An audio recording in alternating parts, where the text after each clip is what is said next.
We actually have a sexless marriage. I think some truths were coming to the surface that Whoa.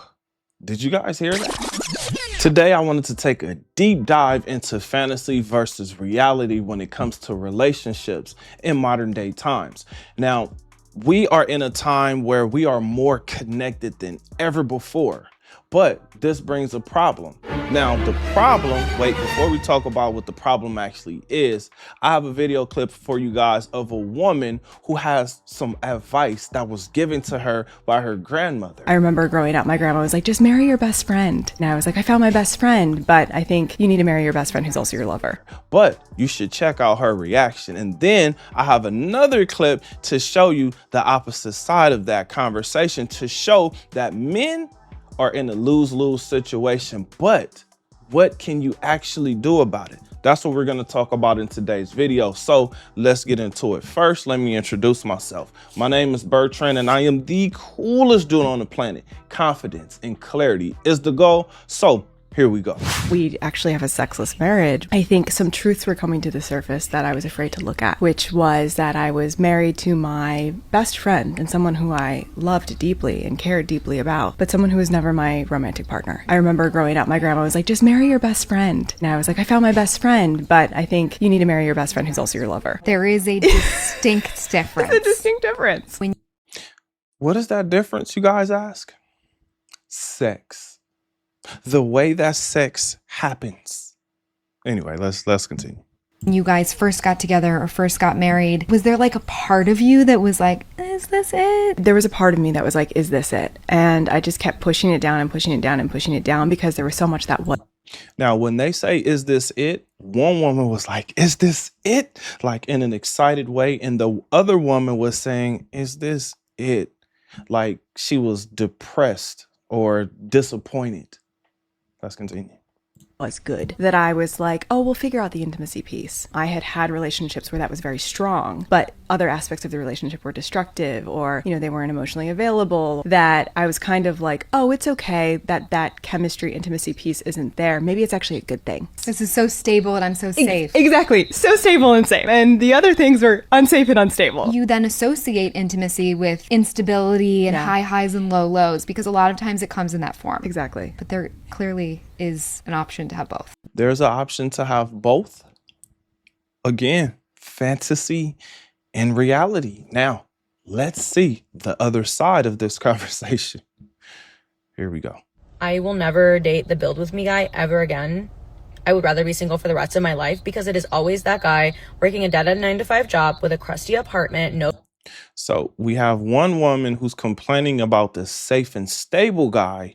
Now we have the woman who's complaining about the let's build together guy. 5-year plan who wants to build with you. Meanwhile, I come with a beautiful home, an LLC, a business plan, a fat bank account, investments, and you come with nothing. You have no tools or materials to build anything with. I will be the one building this, and you will be riding on my coattails. Then what happens when I'm ready to have a baby and I have to put the career on hold? Who's going to maintain? It certainly isn't you. You've proven that you don't have the tools, materials, the drive, the integrity. She's projecting, by the way. And this is like the argument that's happening, but he's not there anymore. Like he's not like present, but she's still having the argument. Like that's what this is. This is her literally projecting, because every man is not like that. We just saw that there's a different man who could possibly be available, but he's already taken. Remember, safe and stable, stable and safe. To build anything. Oh, you're such a gold digger. Babe, I dug my own gold. If you can't approach me with at least half of what I have, clearly you're not for me. And that's okay. I'm not judging you. I'm just not dating you. Where do we get off saying that we're not judging? She's clearly judging. She just judged. In fact, she judged the guy that she was with. And I'm not saying that there's anything wrong with that, because that's what she chose. But I have one more clip that I want you guys to see because, well, let's just check it out. Niggas f***ing suck. Like, Oh my God, you telling me the nigga I wanna the nigga I wanna with, nigga I want. I have to sit up here and wait to get what the I want, but I can give you off rip. When it's somewhere a ugly ass nigga that I don't even want to be around or any of that want to sit up here and give me the world off rip. A nigga I ain't got no interest in or none of that want to sit up here and give me what the I want off rip. Again, this is fantasy versus reality, right? We see that these things exist. I'm showing you guys in real time again, so men can make the decision. And because I know I do have women watching the channel, so women can also make their decision. What is it that you want? Safe and stable or unsafe and unstable? Which one? You want the great sex or the boring, possibly no sex? Which one? But let's finish this and then let's really dive into this. And then here it is, a nigga I want that don't want to give me a thing but some.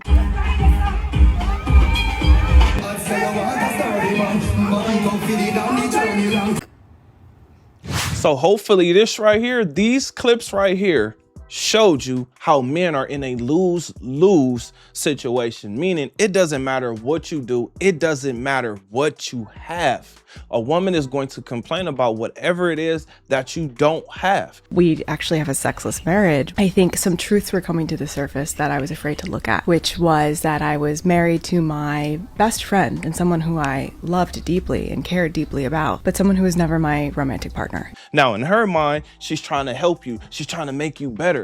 But on the other hand, she's unhappy for some reason, because being happy is a feeling that comes and goes. And if you know women, right? Because women always want you to be emotionally available. If a woman wants you emotionally available, what happens when you're actually emotionally available? Why are you playing?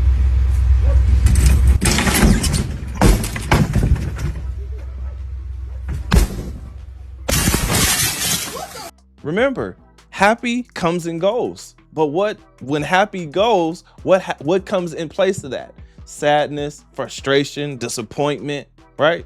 Now, think about a woman who wants you to be emotionally available, and think about the men who are emotionally available. What happens to them? They usually crash out because there's only so much instability that a man can actually take. Remember, we're talking about reality versus fantasy. So let me give you guys the fantasy, right? When it comes to a woman, I want the most beautiful woman that God has ever created.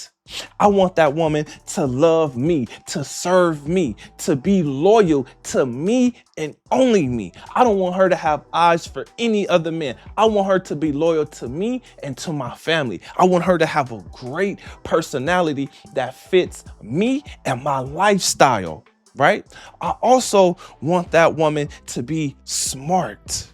As a matter of fact, before we even get to her smarts, I want her to be a freak in the sheets, but a lady in the streets. A woman who actually knows her place, and she knows how to be sexy. She knows how to turn me on, and she turns me on every single time because her body is absolutely perfect and she cares about it, right? She cares about what she looks like. She cares about what she eats. Most importantly, she cares about what I eat. She cares about how I'm taking care of myself. And then we get to her smarts and her accomplishments. Now, how many women actually fit any of that? How many women are the most beautiful woman that you've ever met in your life? The reason why men complain about women wearing makeup is because when they put makeup on, yes, we think that you're beautiful, and then you get comfortable and that makeup is no longer on and we see it and we are disappointed. Again, where do women grade in all of those levels? Is it a 10 out of 10 in every single area? What her body looks like, what her face looks like, how she appreciates a man, how she treats that man? and then her accomplishments last. Because we just seen a clip where a woman said, or is making a man feel horrible for him not being able to contribute or add to or maintain or keep the life that she has going. Think about that. Think about how crazy that is and how crazy that sounds, because what we keep hearing is opposites attract, meaning somebody's gonna have a lot and somebody's not, right? If there's two people who have a lot, they probably are going to choose different things, because for the man who worked his ass off to make it to where he is, to making the money that he's making, he finally wants the most beautiful woman that he can find. Is the woman that he's married to, is the woman that he's committed to, is she that? Most times, no. So that shows you that men understand there are trade-offs. And I'm not saying that women don't understand that there's trade-offs. Instability and high highs and low lows, because a lot of times it comes in that form. Exactly. But there clearly is an option to have both. But they're a lot less willing to accept that they're going to have to settle. I was just having a conversation with a woman who is close to 50, and she was telling me, well, I asked her if she was finally married, and she said no. And I was like, dang, well, what happened? I mean, you talk this marriage talk, and you do wifely things, you speaking it, and you're speaking it, and you're saying it all the time. So there are men who want to be married.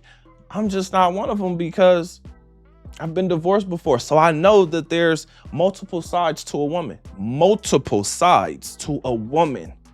Yes, when you first meet her, things should be great. They should be fantastic, because it's going to go downhill from there. Now, some people can bring it up or recover, but for the most part, it goes downhill. Some people slow it down, and some people have those good highs and those low lows, but then somehow they figure out how to bring it back up.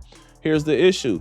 We just looked at a whole bunch of women here who are complaining about what reality actually is. You had the woman who was complaining about the safe and stable guy, and then you had the woman who was complaining about the unsafe and unstable guy. Think about it. Where do you line up with that? But here on this channel, my goal for you and anybody watching, anybody who comes across this video, my goal is to help you understand and be able to make the choices that you want to live. I want you to design the life that you actually want to live. When I say level up your mind, I mean level up your mindset so you believe in yourself. You know that you can do whatever you want to do because you're setting goals and you're reaching them. For instance, this year I'm fasting. And last year I did a fruit fast every Wednesday. I've been doing that for about 3 years. This year I decided, let me add a water day. So now I have a day where I just fast all water, and then the next day is a continued fast, but it's fruit, right? And again, I'm not just eating fruit all day, but that's what I'm doing. That's leveling up your body. Next thing, level up your money. The reason you want to do that, it's obvious. More doors, more opportunities, right? There's things you can do when you have money. For instance, Neo has 4 girlfriends. I'm not telling you to have 4 girlfriends. What I'm saying is it's possible. When I say level up your body, it's so that you can actually enjoy this physical world. The physical world that we live in, the majority of us want to be able to move around on our own power with our own strength, enjoying whatever it is that we like. And then, if I didn't say this already, level up your spirituality. This is where you actually grow and evolve as a person, as a being, right? You're more than you were. So level up in those 4 areas. But with all that being said, I have a question for you. What do you think? Do you live in reality, or do you want to live in your fantasy? Comment your thoughts under this video. Thank you for watching this video. Like and subscribe for more confidence and clarity, and I will see you guys on the next one. Peace.